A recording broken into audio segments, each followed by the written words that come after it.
Good morning. Thank you very much, Maestro. That was lovely.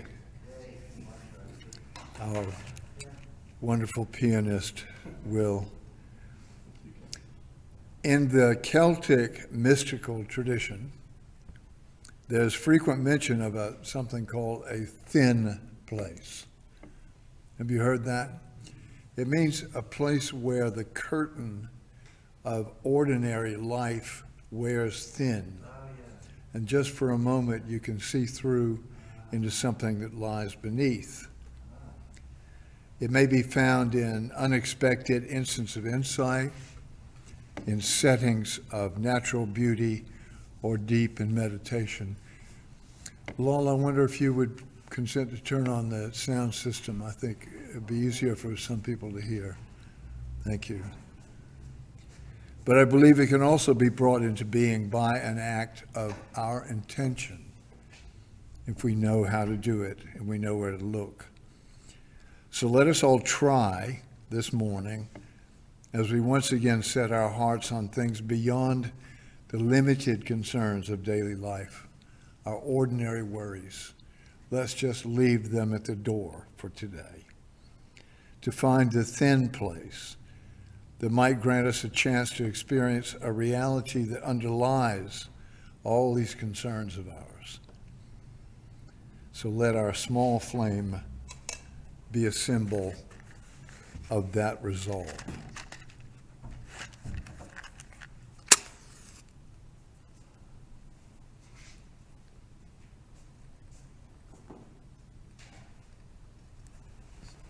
Thanks, Lord.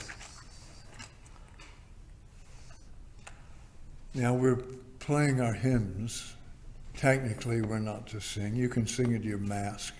You can hum along if you like. I probably will. And the first one is number 8 in this green book. Sorry? Yeah.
I hope that all of you out there in cyberland, all of you watching on your phones or computers, have a chance to sing or hum along with those. I personally miss singing hymns much more than I ever thought I would.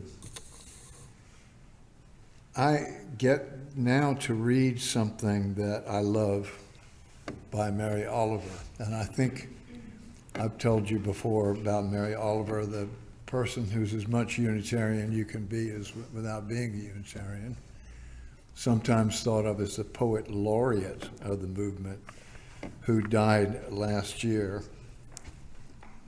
Kind of an earth poet, someone who took her inspiration from the world around her.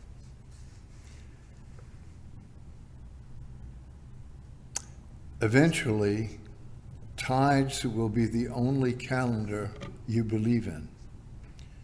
And someone's face whom you love will be as a star, both intimate and ultimate, and you will be heart-shaken and respectful.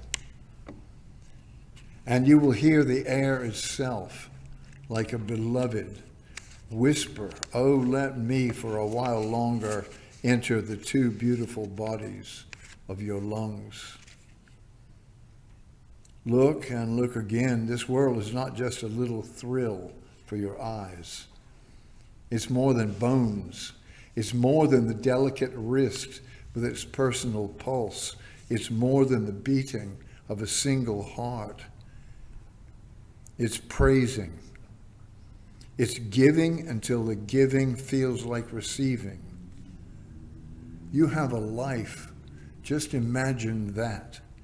You have this day, and maybe another, and maybe still another. And I have become the child of the clouds and of hope. I have become the friend of the enemy, whoever that is.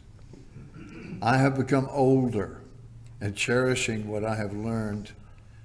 I have become younger. And what do I risk to tell you this, which is all I know? Love yourself, then forget it, then love the world. Mary Oliver. What a loss. Would you sing us a song, Law?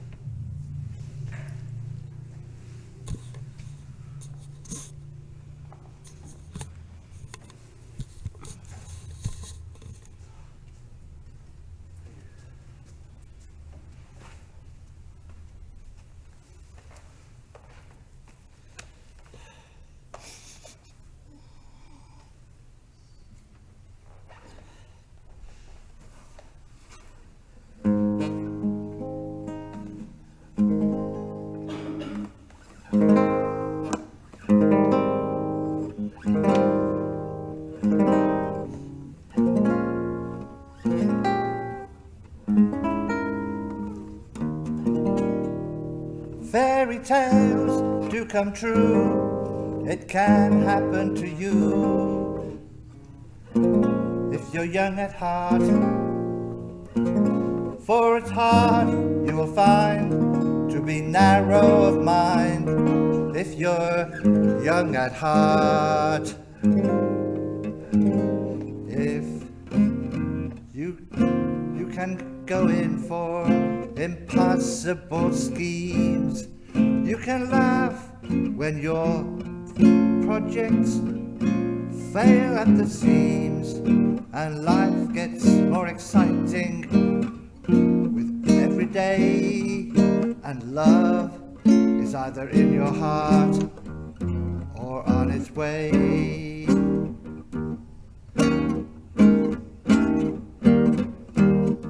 Don't you know that it's worth every treasure on earth to be young at heart? For as rich as you are, it's much better by far to be young at heart. And if you should survive to 105, think of all you'll derive just by being alive. Here is the best part: you have a head start if you are among the very young at heart. Yes, here is the best part: you have a head start if you are among the very young at heart.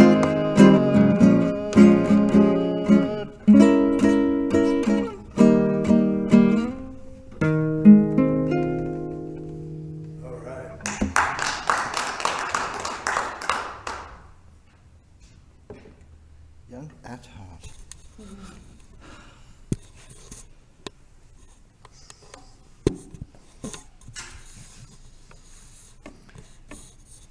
On mornings like this, when there are few of us, our church, our 151-year-old church, becomes a kind of recording studio. And we must always remember that we are not alone, that out there are 30 or 40 people watching, and we can send you our blessing. Let's take a moment now for some quiet, some reflection. And let's now take our leave and go where we must, to a place where the heart beckons.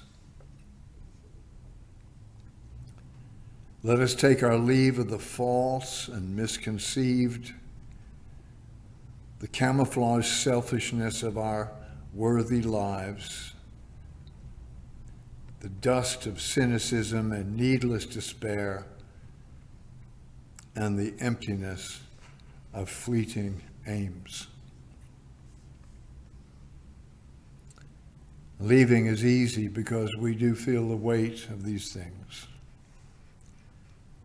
Something has told us that they are not who we truly are, that they burden us with unnecessary struggle.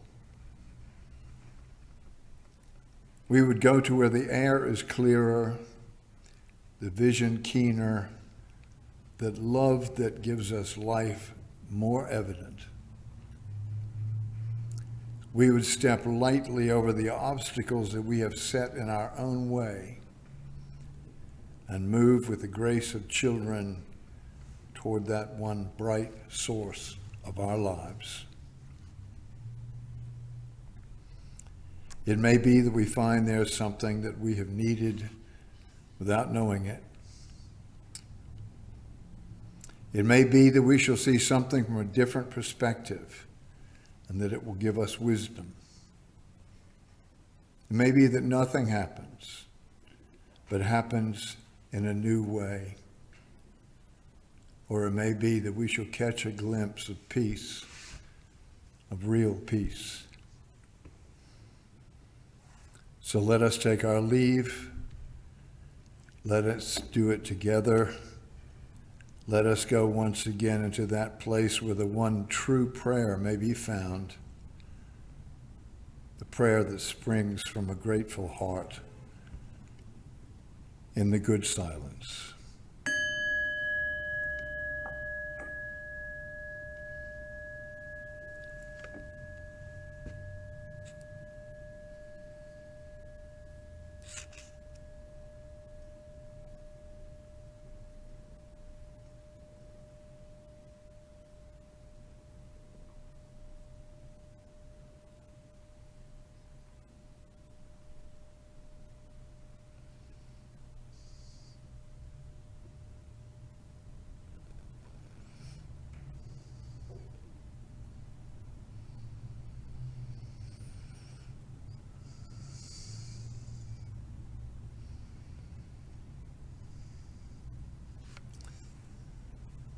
One Spirit, known as Holy, we have felt your presence, and we are grateful. Let us remember it in all the churning of the days to come. Let that be our prayer this morning. So be it. Inshallah. Shalom. Amen.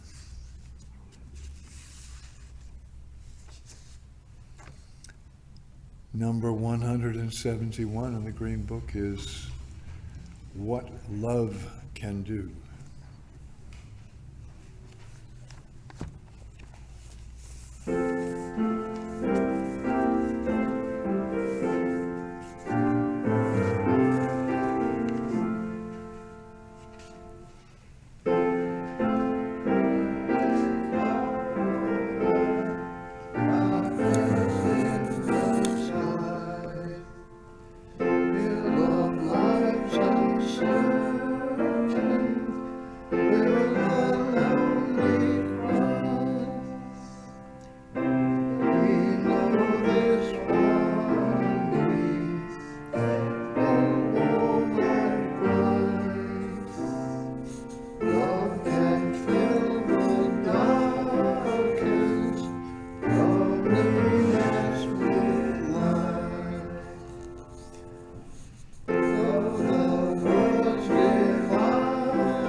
Do you believe in omens?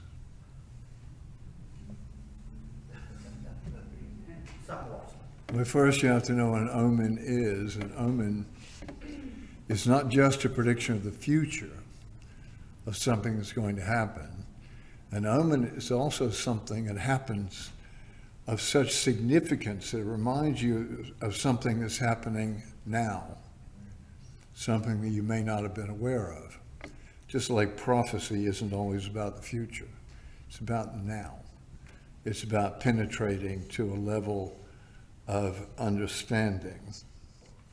Well, I'm like you, I would have said, no, I don't believe in omens. I think it was a movie, that's about it. But then there was one day when that sort of changed for me.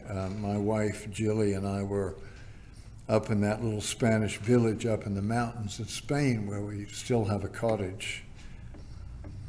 It happened to be during the time of the winter fiesta, which is a time of celebration that actually takes place in the early spring. And as was traditional, there was, in addition to the fireworks and the drinking and the dancing, there was a procession through the streets of the Virgin of Pilar, the patron saint virgin of the village. And when that happens, you've got this sort of out-of-tune high school band playing and people carrying a palanquin on their shoulders, the strongest young men, and a statue, a plaster statue, basically life-size, of the Virgin, all decked out with flowers, and she's taken past every house in the village. Well, we lived down in the bottom part of the village, way at the bottom of the hill near the river, and it was very steep. And as they came down past my house, it was very difficult for them to maneuver the Virgin round a corner. And as they got to the corner, something happened and the Virgin tilted way over. And everybody went like that. And I looked at the statue and looked into this plaster face just no farther away from me than you all are, and got this chill. It went right down my spine. I don't know if you know what I'm talking about, but I realized that it was something very ancient, that it predated Christianity by a long time, that had to do with this feminine principle that had been around literally since people lived in caves. And in order to shake this feeling, I wound up in the town bar with a couple of friends and a couple of beers, and felt better. The next morning was a beautiful day. It looked about like this one outside today.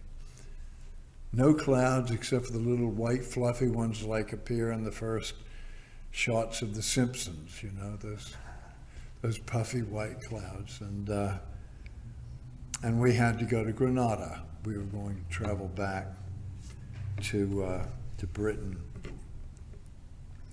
And we took off up the hill to go through the mountain pass, which was 2,000 meters up there. It's quite high. Lovely day. I had on a t-shirt. The almond trees were all in flower. I can't describe how beautiful and safe and peaceful it looked. And just about maybe 2 miles from the pass at the top, the first little flakes of snow came down.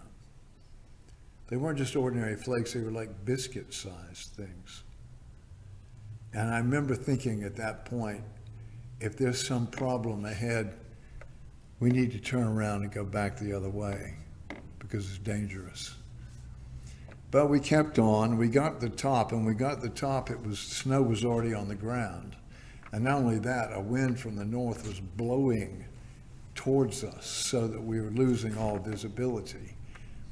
To make it worse, I noticed that there were cars that had fallen off the road, that had skidded off the road. But there was no chance of turning around, so I just kept going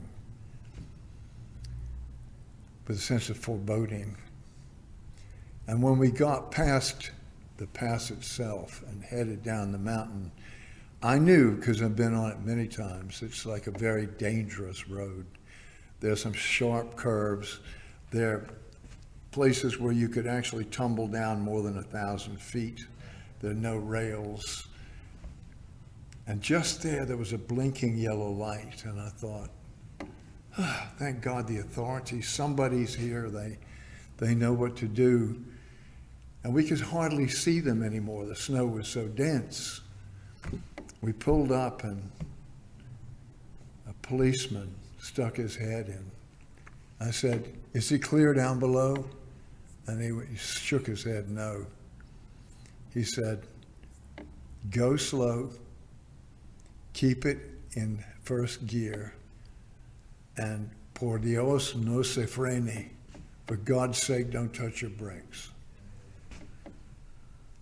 And we were committed then. That's all we could do. We started down the mountain. Well, I learned quite a lot during that trip down. One thing I learned was that my wife, Jilly, is a whole lot better, a whole lot calmer in dodgy situations than I am, because she kept me peaceful, or tried to anyway. I'm from Florida. That's where I grew up. I never saw snow until I was 18, and I didn't like it then, and I still don't.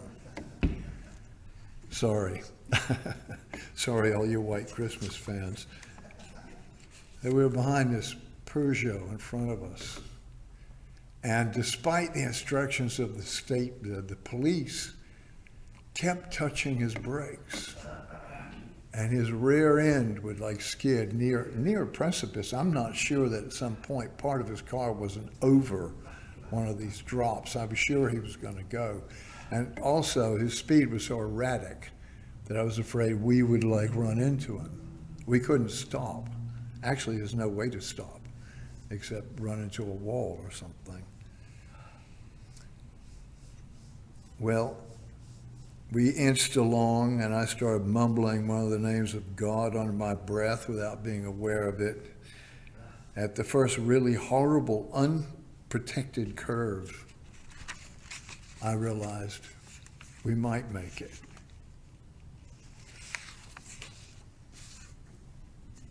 We were in the car for, let me guess, half an hour. It seemed like days. There were some moments in that I don't like to think about even now.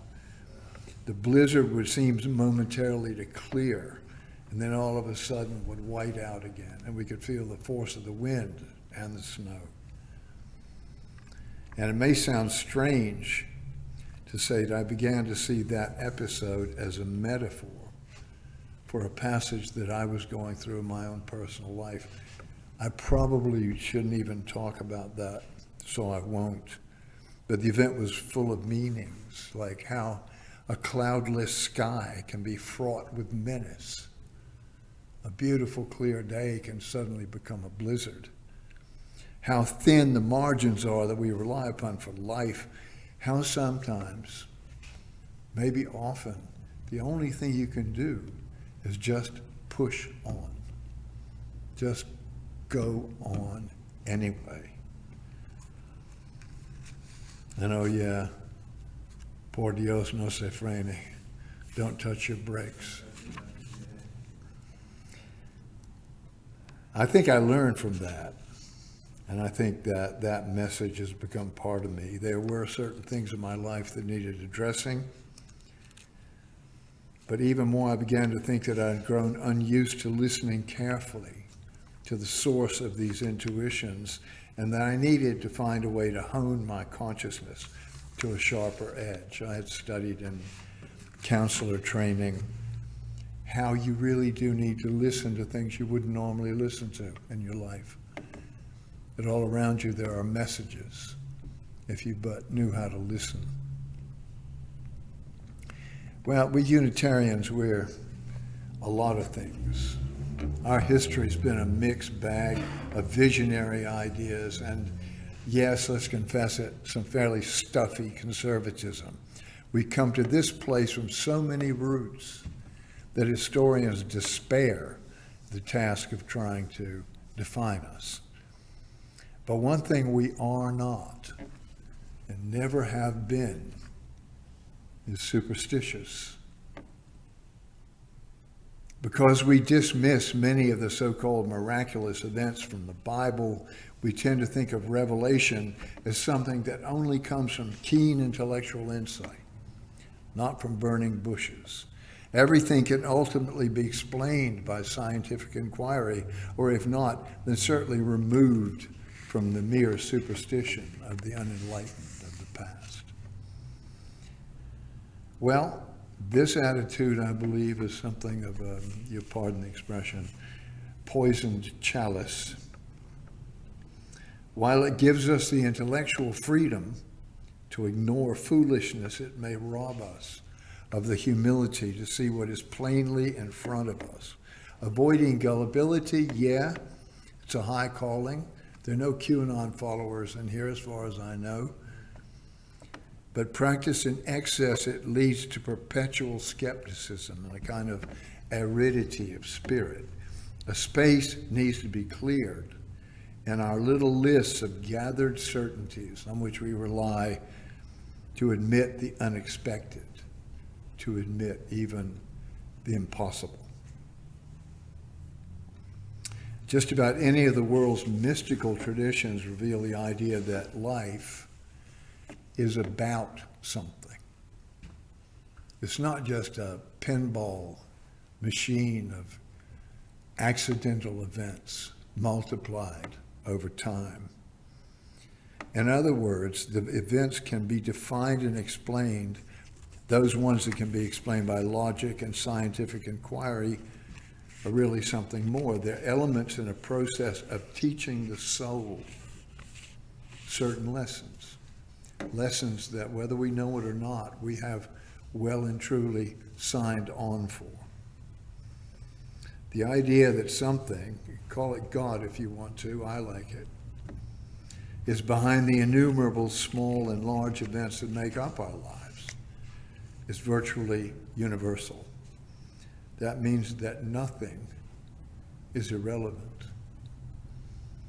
and nothing can be explained away. You have these great teachers like Rabbi Jesus telling us that the kingdom of heaven is not far away. He said it's at hand, meaning sort of right over here. If you want to see it, you have to clear your eyes of mere cynicism and naughty intellectualism and just let it appear like kids do. He was implying that the process that makes us adult, or you can call it cynical, robs us of the very ability we most need. And viewed like that, it's hard to avoid the conclusion that we all need to be more, and yes, you are hearing me say this from this pulpit, more, not less, superstitious. In many disciplines, the idea exists that life happens in a kind of pattern. Without taking away from the uniqueness of everyone's individual path, it's nonetheless possible to see, to perceive, to recognize certain patterns, certain archetypes beneath the surface. Some would argue that at some level we all really know what our patterns are. In some part of ourselves, we know what it is that we have to accomplish. You might even say that you've taken birth in order to experience and maybe transcendent. Sometimes in calm moments or emergencies, the fog of forgetfulness seems to clear away, like the blizzard did for me on that trip down the mountain.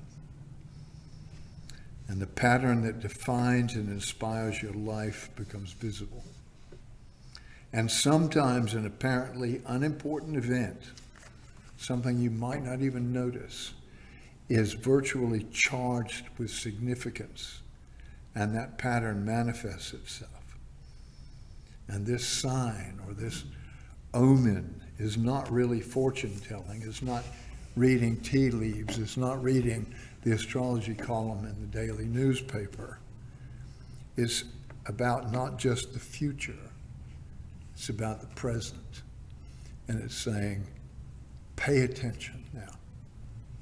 There's something here for you to learn. The trick is to see the patterns in ordinary moments and begin to gaze at that meaning that underlies ordinary life. I'm not suggesting you start counting magpies or avoiding stepladders, although I do, I have to admit.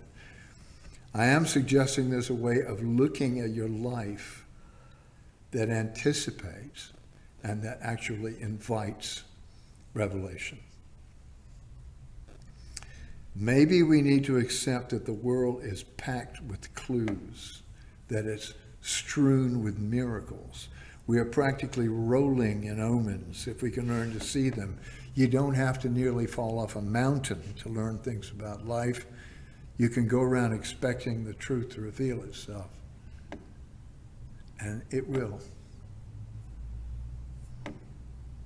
So here's what I say. Don't worry about spilling the salt.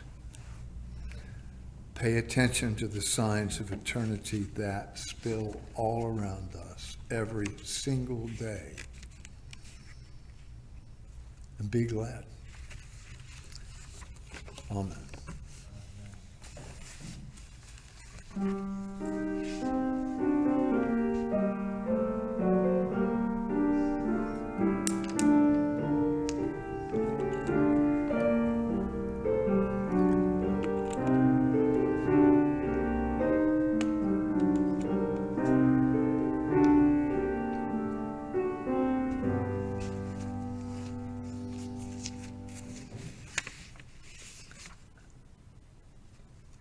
Keeping our camera person busy there. I'm going to need help now from you for notices. We're coming up on the day which everyone agrees, all of the pundits agree, some mathematicians. I think it's the 19th of this month, which is the worst day of the year. The worst day of the whole year, weather-wise, income tax-wise, credit card, post-Christmas-wise, all that stuff adds up. So we need to huddle together. So come next week and we'll beat that.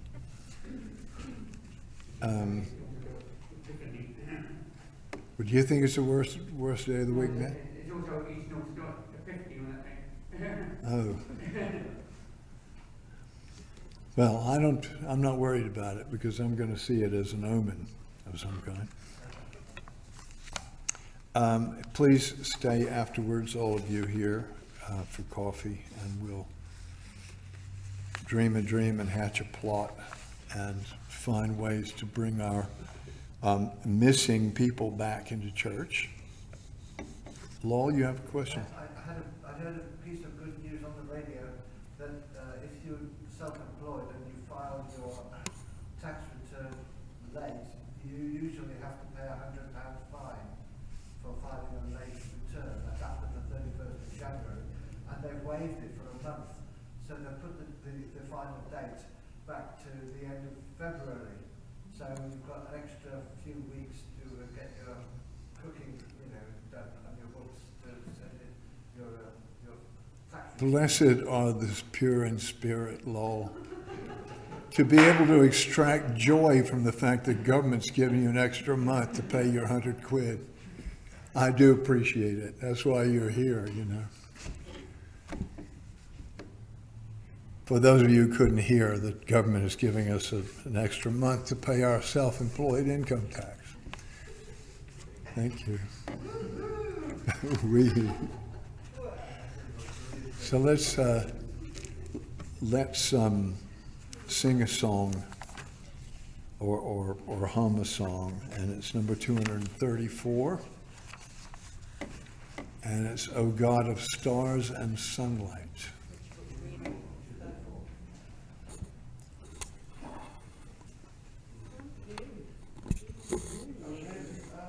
Which book is it? Green or purple? Green Book, yes.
If you've found that Celtic thin place this morning in our songs and our silences and our prayers and our laughter, let's take it along as we turn to go. If we've not found what we hope for, let us go from here full of confidence that we are nonetheless still safely held. As a sign of this, we will keep on looking after one another because we know we can until we meet again. Amen.